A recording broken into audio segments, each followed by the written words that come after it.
bienvenidas a PharmaRoom, Conversaciones Inexploradas, el espacio donde nos sumergimos en temas que desafían nuestra comprensión y nos invitan a descubrir nuevas perspectivas.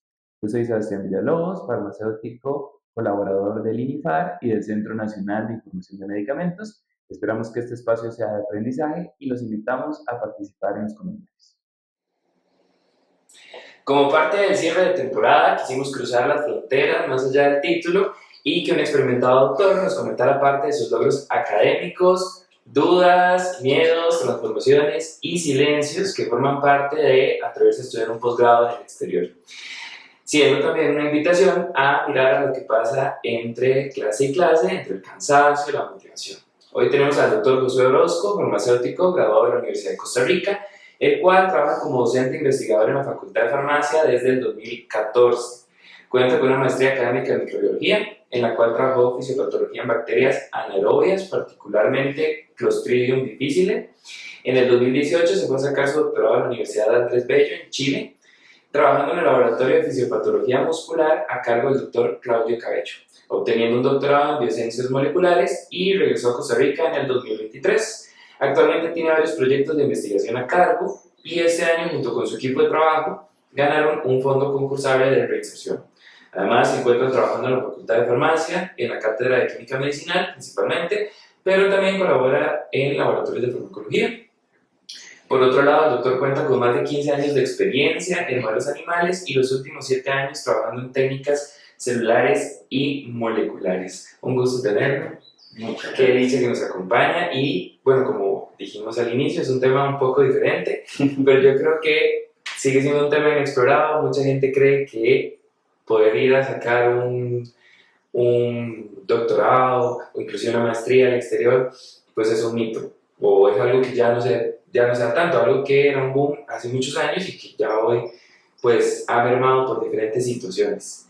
Entonces, para empezar a abordar el tema, quisiéramos preguntarle qué fue lo que lo motivó a hacer este posgrado y si fue una decisión planificada o fue algo nada más de un día para otro, digo, me voy. Ok.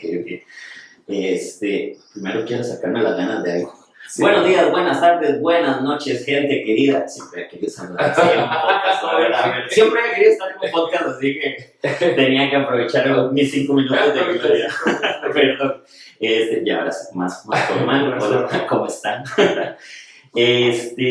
Primero que todo, muchísimas gracias por la invitación. La verdad, me tomó por sorpresa que quisieran escuchar mi experiencia, y cuando me comentaron esto que iba a ser como tal vez no tan formal sino algo más personal, pues la verdad es que me gustó muchísimo.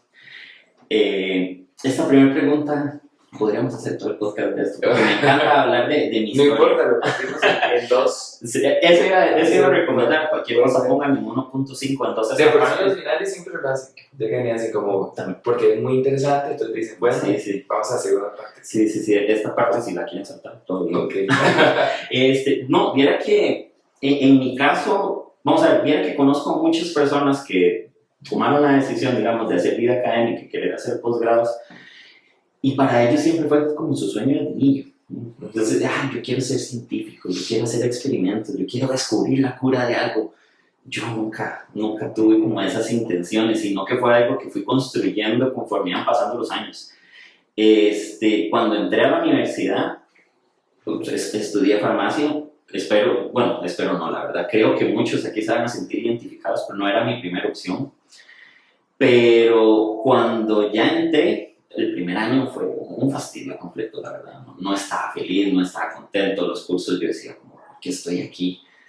Pero conforme fui avanzando, me terminó encantando la carrera. Y hubo una persona que influyó mucho, por ejemplo, en que me quisiera quedar en farmacia, que fue el doctor Jairo Sancho, en mi introducción a la farmacia.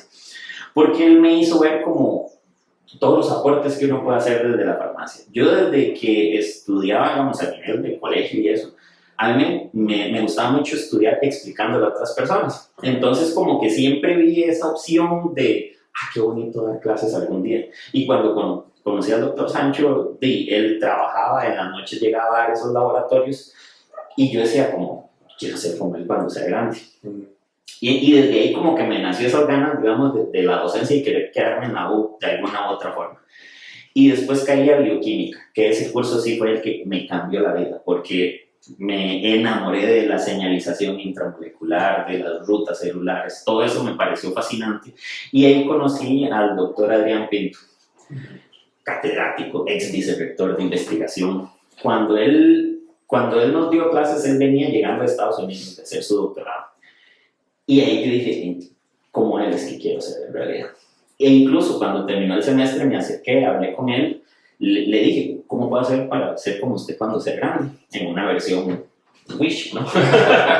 Y no, él lo que me dijo es que de que a él le gustaba mucho la academia, que para él hacer posgrados le abría a uno la vida a otra forma de ver, o sea, a otra forma de ver las cosas, y que eso era lo que él sentía que lo hacía un buen docente.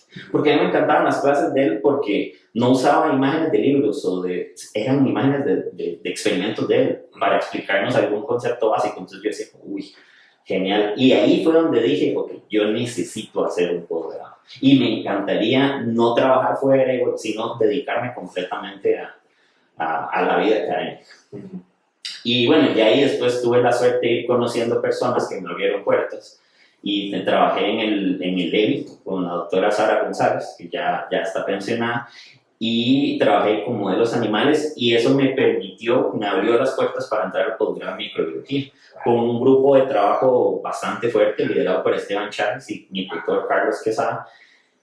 Y esa fue como mi primera experiencia de, esto en serio era lo que quería. Pero igual fue genial, fue maravilloso. Pero ya este brinco para ir afuera, nunca tuve la intención de ir a estudiar afuera realmente. Yo decía, termino aquí, saco incluso un doctorado acá, con este mismo grupo de trabajo, todo genial. Pero trabajando con ellos ya más avanzado, los mismos contactos que ellos tienen y que uno termina conociendo también en lo largo de los estudios, de ahí salió esta opción de irme a Chile.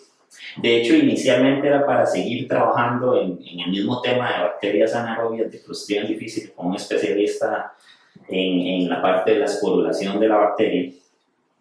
Y bueno, ahí fue como, ok, está la opción, podríamos hacer el brinco, es en Chile, no lo tenía contemplado, pero dije, mandemos. Lo peor que puede pasar es que no me acepten y sigo con mi plan, ¿no?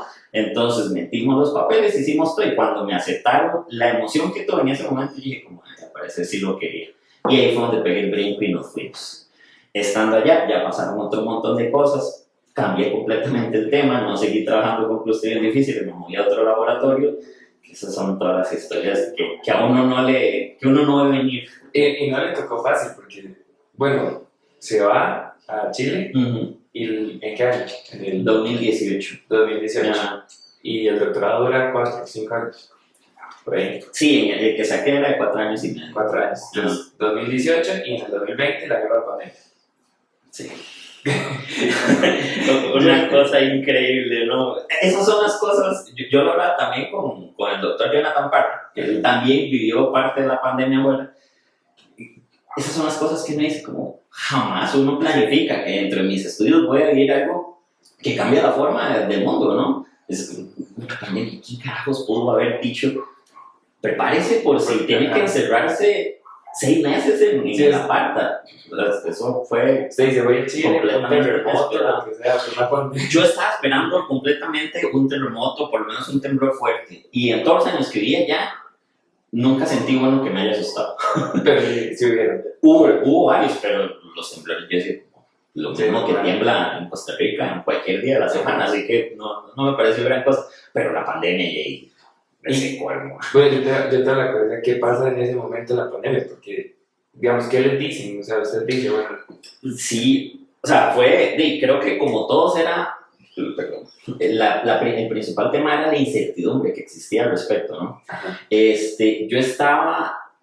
Tuve varias situaciones personales, en realidad, mi mamá tenía una patología renal, entonces en algún momento se complicó la salud de ella, volví, estuve un tiempo acá para cuidarla, y cuando me devolví a Chile, ahí fue donde hice como el cambio de laboratorio.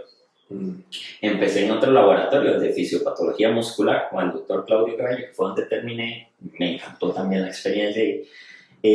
Pero digamos, ya empecé tarde en ese lado. Entonces tenía dentro de pocos meses que hacer la presentación del trabajo, bueno, el anteproyecto, para que me lo aprobaran y poder empezar a trabajar.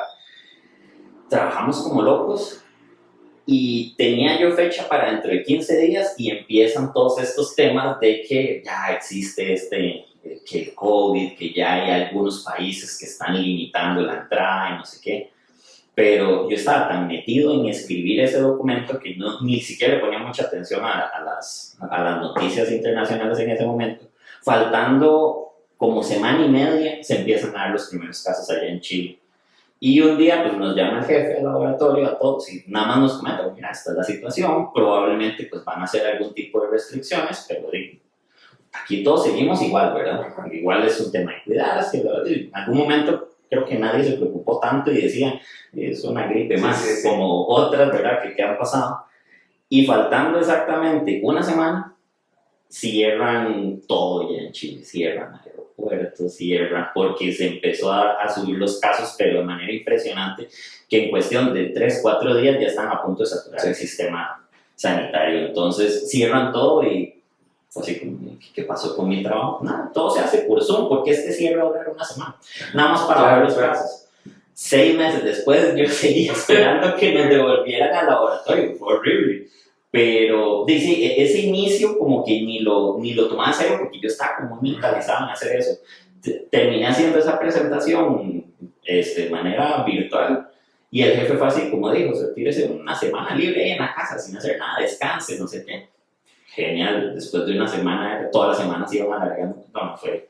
Y no viví nada de esa experiencia aquí, al final me quedé allá todo ese tiempo y el encierro allá fue muy fuerte en realidad. Hubo un momento en el que para poder salir, o sea, siempre para poder salir había que pedir un permiso por internet a la policía. Para poder andar en la calle. Ajá, caminando incluso. Ni siquiera era como para andar en... No, si uno quería ir a comprar al súper que queda al frente de la calle, uno tenía que pedir un permiso. Porque si lo agarraban cruzando la calle y usted no tenía ese permiso, lo multaban y la multa era como de $1,500,000. Y lo que hacía, pues, no sé, todo el mundo lo que sacaba era el permiso todos los días para ir a hacer alguna vuelta, lo que sea. Pero llegó un momento en el que al final las restricciones fueron a que usted podía pedir un permiso a la semana. Nada más. Eso era absolutamente todo. Y si usted ocupaba ir al súper, tenía que poner direcciones para ir al súper más cercano. Y aprovechar esa semana y ya salado. Y aprovechar esa salida para agarrar todo lo de la semana, porque se acabó. Eso era todo. Sí, no, fue allá se vivió, la verdad, fue un encierro, yo siento, muy restrictivo, que muy impresionante. Cuando empezaron todos estos temas de los vuelos de emergencia y no sé qué, pues varios de mis familiares me decían como, José, pero ¿por qué no se viene? Y yo de una manera, no sé, si romantizando el doctorado de la ciencia o simplemente que no tomaba tan en serio, jamás creí que esto iba a ser tan largo.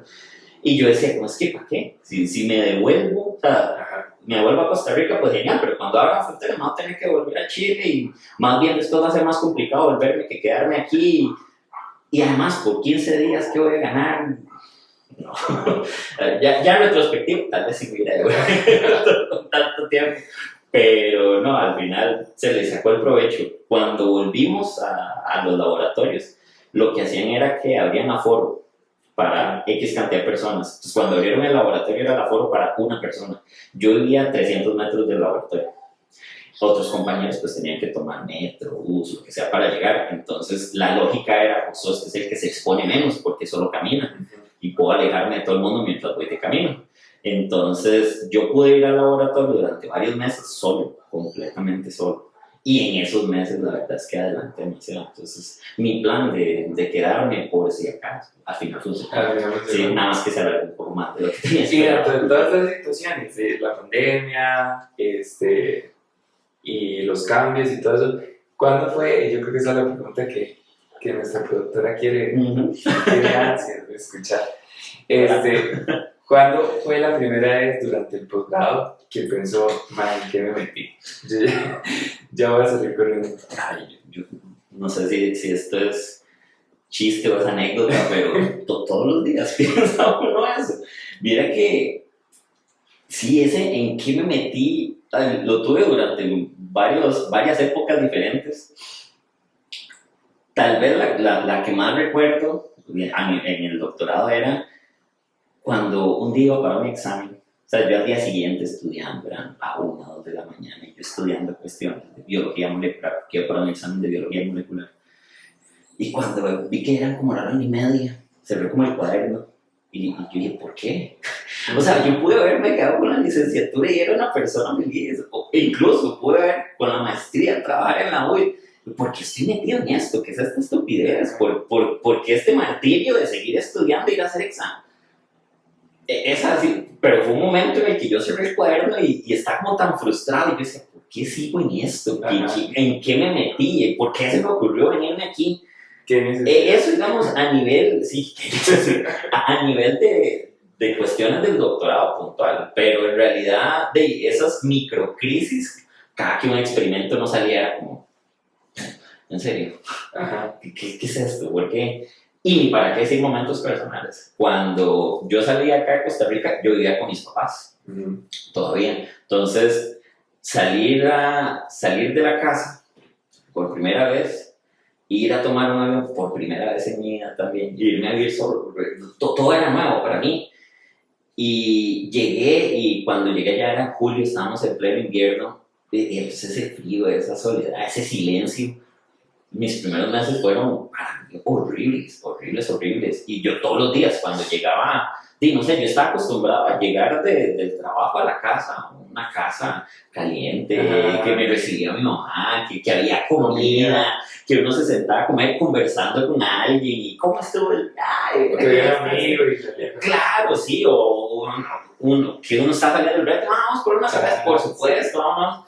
Pasar de eso a salgo del laboratorio en un país que no conozco, todavía no tenía cercanos, ni conocidos, ni amigos, nada, y llegar a la parta, a abrirlo, que estuviera más frío adentro de la parta que afuera, porque tras de todo tenía una parta que nunca le daba el sol directo, entonces era asquerosamente frío en invierno. Entonces abrir, todo apagado, ese silencio, no había comida. Fueron días que yo decía, ¿por qué es eso, Josué? ¿Qué son estas decisiones que usted tomó? Me cuestioné tanto que yo siempre le digo, o sea, sobrevivir porque podíamos hacer videollamadas todos los días y escribir y estar, digamos, a tiempo real hablando con gente acá en Costa Rica.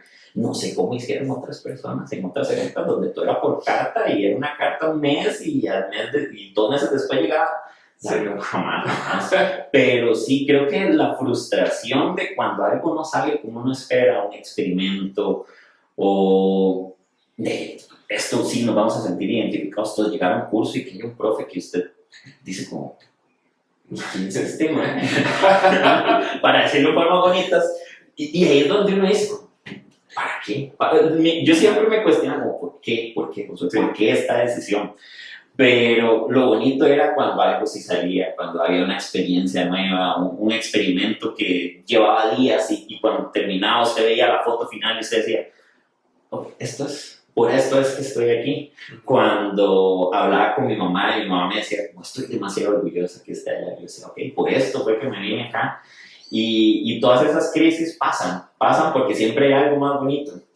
Cuando ya uno tiene amigos, entonces ya uno va saliendo y José, vámonos, ya uno se siente más en casa. Definitivamente ahí es donde vale la pena todas esas crisis, pero definitivamente fueron momentos complicados. Y es muy curioso porque usted antes decía como que mucha gente que ha hecho un doctorado o una maestría sentía esto desde que estaban chamacos, entonces que era.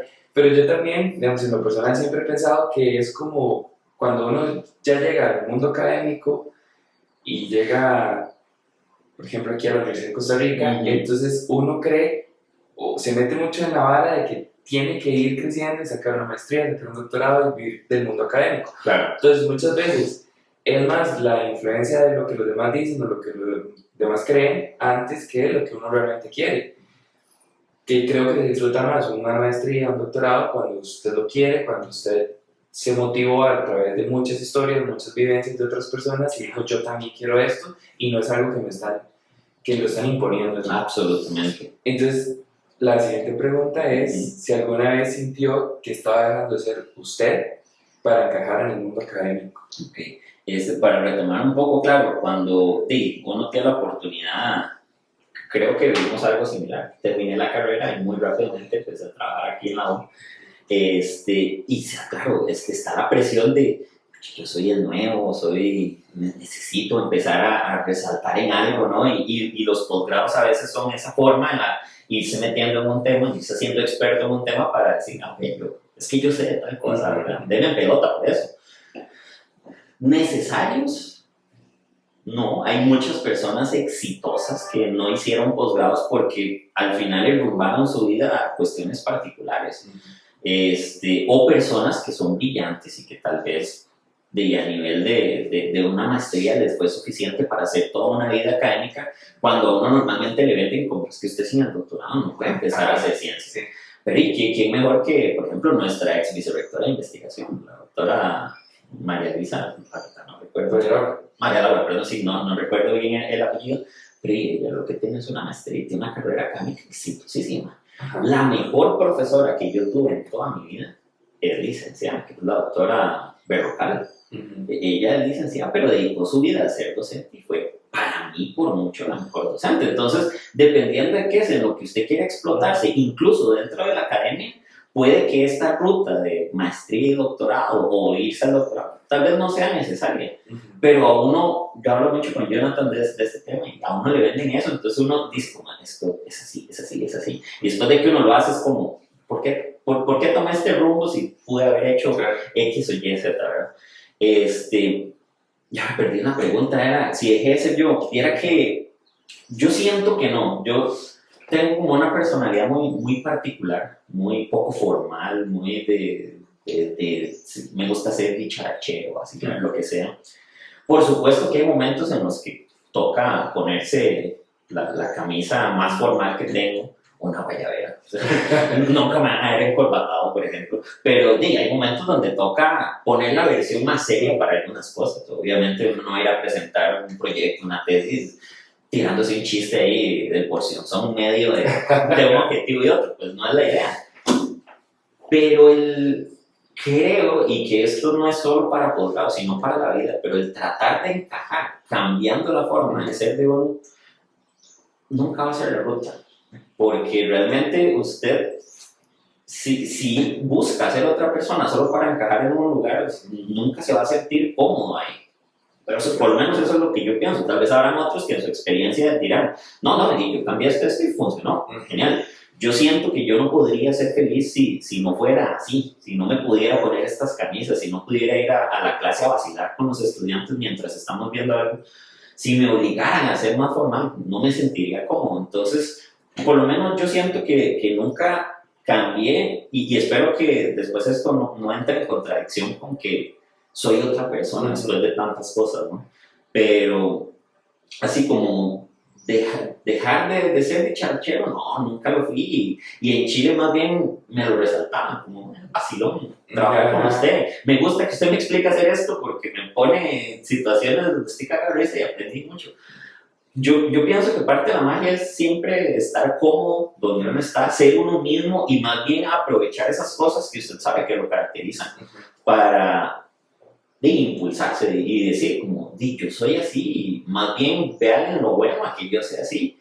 Y cuando usted está en un ambiente donde le reconocen esas cosas personales y dicen, hay que explotarle eso, el lugar crece, usted crece y todo se da en una sinergia, pero hermosa. Claro. Entonces, parte de la magia de mis tutores, siento yo, es que ellos encontraron algunas cosas en mí que dijeron, no, usted es así, no deje de ser así.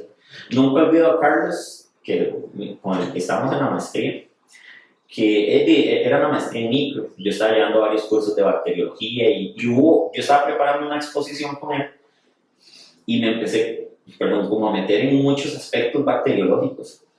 Y él se me quedó viendo y me dice, ¿por qué usted quiere ser un farmacéutico? ¿Por qué usted quiere ser un microbiólogo?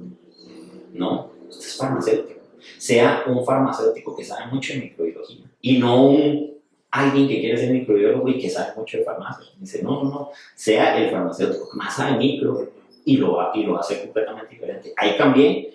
De hecho, eso fue un giro ahí increíble durante la maestría. Yo todo lo preparaba en ese sentido, como prepararlo como un farmacéutico que tiene algunos conceptos de microbiología un poco más profundos y empecé a disfrutar muchísimo la maestría y eso me lo llevé al doctorado y fue igual. Yo siempre le decía a mis compas, como, usted sabe mucho de química, háblele de química, los que son más del área de biología. Usted sabe mucho de biología, háblele mucho de biología a los que están más en el área de química. O sea, explote lo que pueda. Y por eso me encanta farmacia, porque le da una herramienta de muchas cosas como para poder mantener la conversación a alguien que sabe ese tema.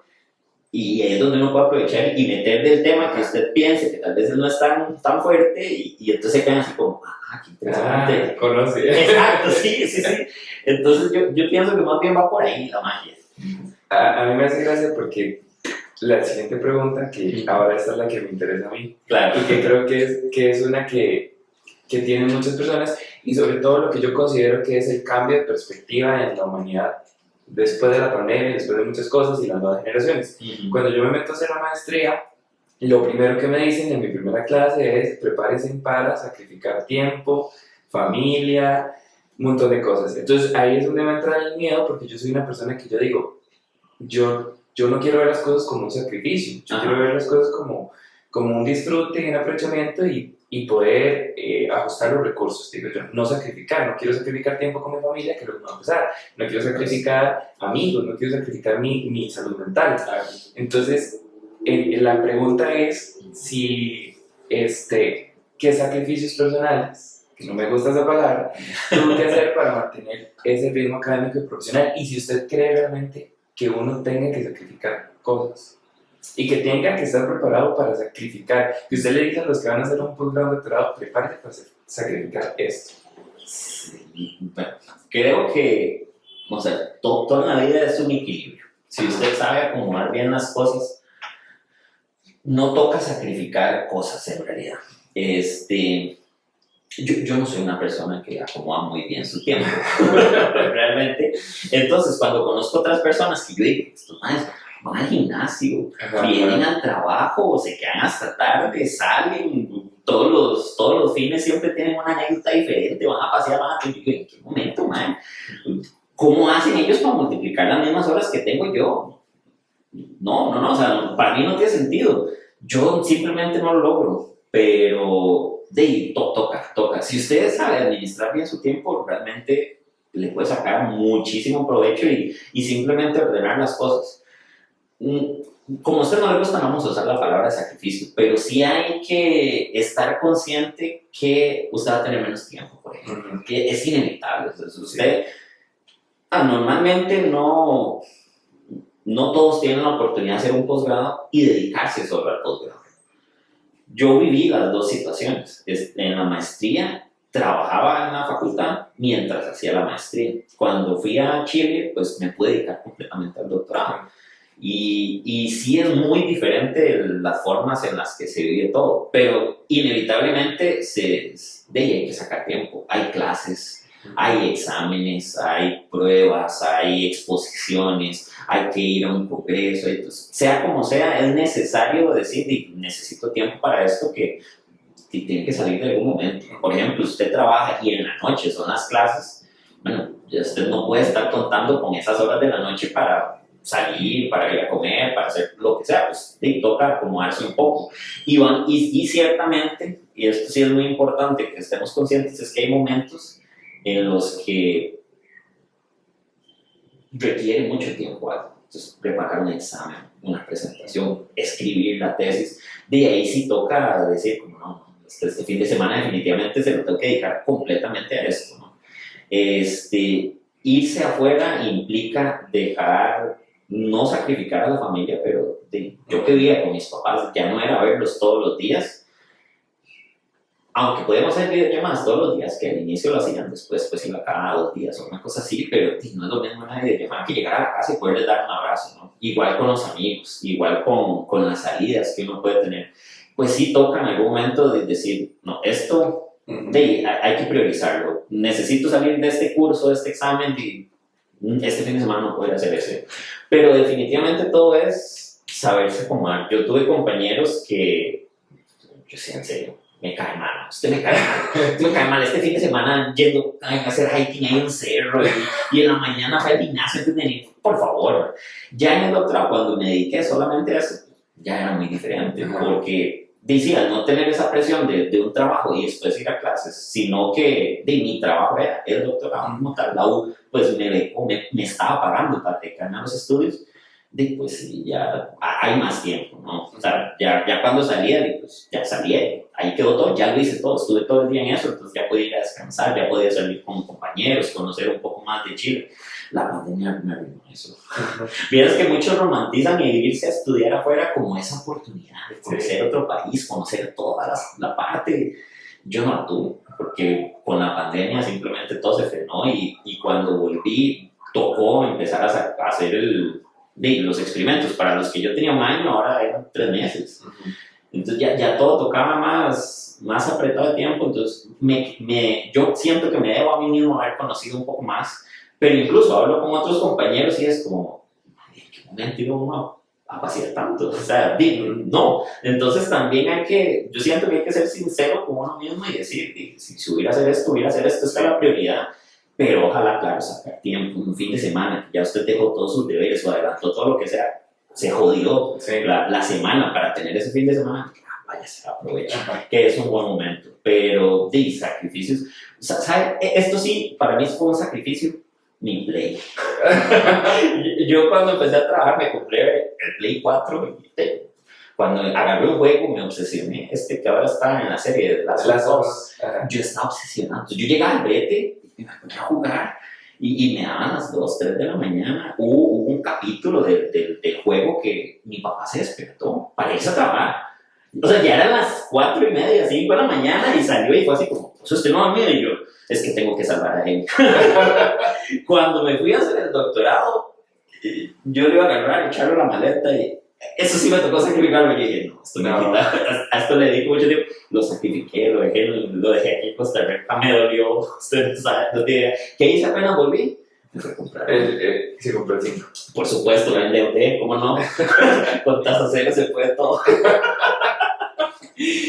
¿Hay alguna experiencia de este proceso que aún, bueno, del doctorado, que aún le cueste poner en palabras o explicar o procesar?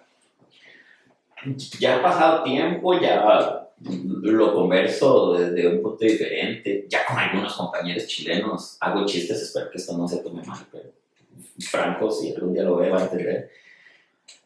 Pero murió mi mamá durante mis estudios, durante la pandemia, y o sea, no vale la pena, digamos, nada por haberlo perdido. Ella tenía una enfermedad renal, ya era trasplantada renal, tenía muchos años de ser trasplantada, ya sabíamos que su estado de salud no era lo óptimo, ¿verdad? Pero cuando salió esta oportunidad, el correo me llegó mientras yo estaba desayunando con ella. Y la alegría que ella tuvo cuando yo lo leí en voz alta era igual a la que empezó a brincar y me abrazaba y me dice, vas a ir a estudiar, es un sueño, no sé qué. Trato de recordar eso para pensar que me fui y que perdí varios años que pude haber estado con ella cuando falleció. En retrospectiva, usted me dice, ¿se iría afuera? No, porque prefiero pasar esos 2 años extra, ¿verdad?, con ella. Pero de las cosas al final suceden por algo. Yo soy de esos fieles creyentes que esto pasa por alguna razón, pero me cuesta procesar y me cuesta hablar. Y pues sí, pude haber estado con ella y entonces yo me pongo a pensar, nunca fue mi sueño ser un científico, entonces, ¿por qué? ¿Verdad? Pero eso me cuesta mucho, la verdad.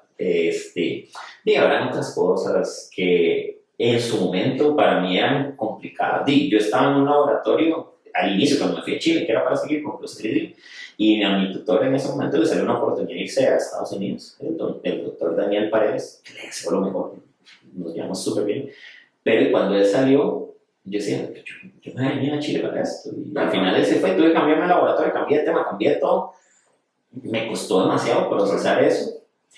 Pero claro, ya cuando lo pongo en la balanza con lo que pasó con mi mamá, ya todos estos pensamientos de por qué, cuestión del doctorado, no son nada. Pero sí hay varias cosas ahí que son difíciles. La más es pues eso. Pero viera que yo siempre me sentí culpable. Yo hablaba con mi papá y yo le decía, eso soy el peor hijo que puede haber en la historia. Me fui por mí y ella sí, no sé qué.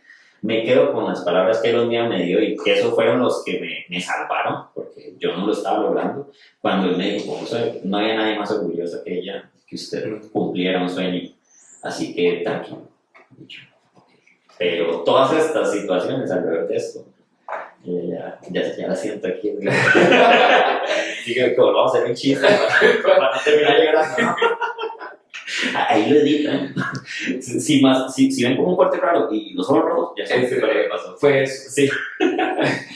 ¿Qué le dice usted a alguien que está tratando de tomar esta decisión de irse? ¿Cómo le dice uno a alguien que está, o cómo esta persona puede darse cuenta si está lista o no para irse? O yo creo que uno nunca se da cuenta. Es que eso es algo importante. ¿Qué significa estar listo? ¿No? Qué difícil, porque vamos a ver, cada persona va a tener una experiencia completamente diferente. Habrán algunos que cualquier decisión que tomen, sea un posgrado, sea un trabajo nuevo, sea la decisión de hacer tesis o hacer práctica dirigida, le va a ser fácil y lo van a manejar muy bien. Y habrán otras que no sintieron que tomaron una decisión equivocada, pero a la postre tal vez haya sido la mejor decisión. Entonces, sentirse preparado, yo siento que, no sé, es tomar la decisión sabiendo, como lo hablamos antes, que usted va a tener que decir, ok, no voy a tener tanto tiempo para esto, voy a tener que volver a pasar trasnochadas por preparar cosas, voy a volver a estar en el ojo de la crítica cuando me toca hacer una exposición, ¿verdad? Que ya después de que uno termina, entonces, ¿para qué me vuelvo yo a poner en esto? Yo presentándole a 4 profesores catedráticos, todo, y que ellos están buscando el mínimo error para recalcármelo, no en mal sentido, sino, o sea, es que usted tiene la maña de hacer esto y se ve mejor si no lo hago. ¿Para qué estoy en esto? Pero es como una decisión que uno tiene que tomar sabiendo que hay cosas a las que ya no le va a poder dedicar tanto tiempo, a menos que se acomode de una manera muy diferente, ¿verdad? Pero sí siento que es una decisión que usted tiene que tomar pensando en qué es lo que usted quiere hacer. Tal vez usted me preguntaba, hago una maestría. Hace 5 años le hubiera dicho, como sí, claro, la ciencia, el poder, la vida, cambiemos el mundo. Yo ahora digo, ¿qué quiere hacer con su vida? Claro. Contésteme primero qué quiere hacer. ¿Quiere dedicarse a la academia, a la universidad? ¿Quiere dedicarse a trabajar de manera profesional? Entonces, ¿le sirve tanto la maestría académica o tal vez una especialidad? O sea, yo creo que eso es un pensamiento muy personal de qué quiero hacer con mi vida para ver si esto realmente me va a servir o no. Si se quiere ir a estudiar afuera, yo le digo a algunas compañeras, ¿quiere irse para no volver? ¿O quiere irse y volver y trabajar acá? Porque si es así, entonces la decisión de cómo hacerlo también varía mucho, ¿no? Entonces creo que hay que tomárselo así, pues, seriamente, ¿qué quiero hacer con mi vida más adelante? Y con eso creo que se resuelven muchas dudas. Yo me echaba al agua nada más. Yo terminando la tesis de licenciatura, ya me estaba metiendo los papeles para la maestría. Estando durante la maestría, terminando la tesis, ya había metido los papeles para el doctorado. Era medio sorpresivo en ese sentido.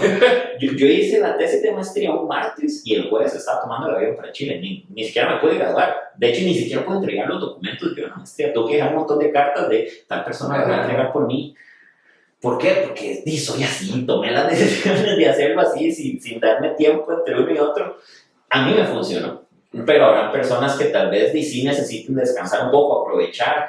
Hay personas, como dice Jonathan, que económicamente pueden hacerlo y no trabajar inmediatamente cuando salen de la carrera. Y hay otras que necesitamos trabajar porque ya hay que aportar algo a la vida y a la casa.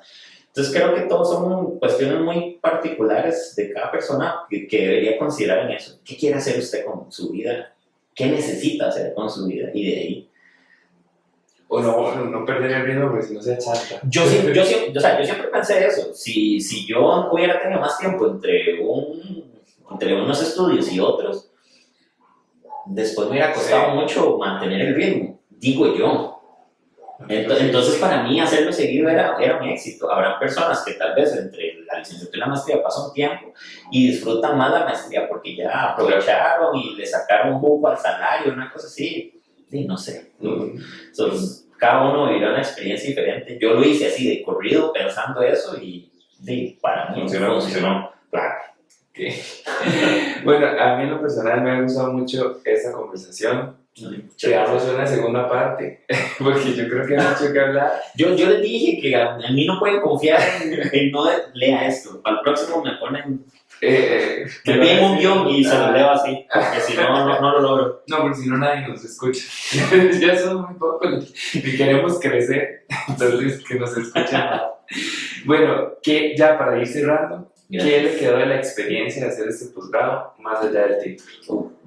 Mucho. Amigos, anécdotas, colegas ahora. Mira que estoy en una etapa de mi vida donde los compañeros con los que sufrí estudiando y haciendo exámenes ahora se están colocando en universidades. Entonces tengo reuniones con ellos y para planificar proyectos en colaboración. Y, oye, es una etapa, la verdad, muy, muy bonita. Entonces, esos contactos profesionales,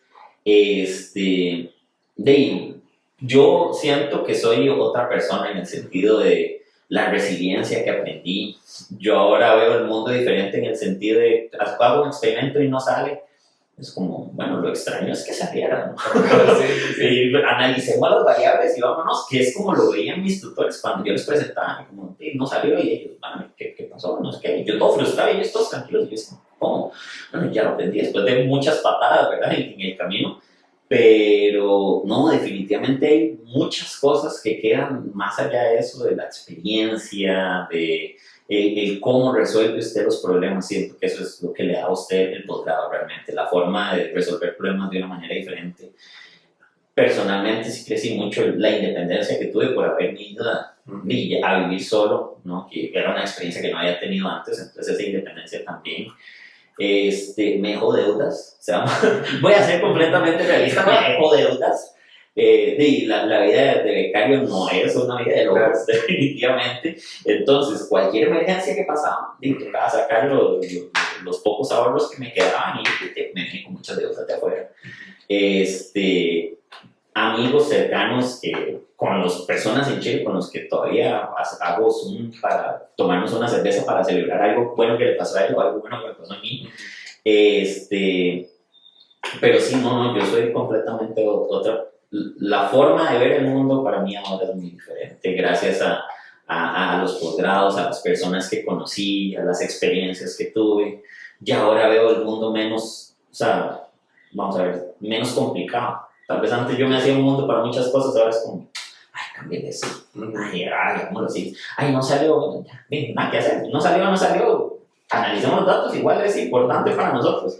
Y creo que eso era algo que antes no consideraba. Yo esperaba que cualquier experimento contestara mi hipótesis de la forma en la que yo vivía. Ahora no, es como, bueno, eso me puede ayudar a pensar otra forma.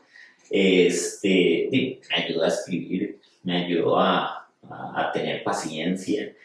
Y esto es algo que espero que los estudiantes lo disfruten. Como veo el mundo más sencillo, hago las clases más sencillas también. Entonces ahora mi clase es como muy diferente en el sentido que yo digo, esto es importante para un farmacéutico, por supuesto.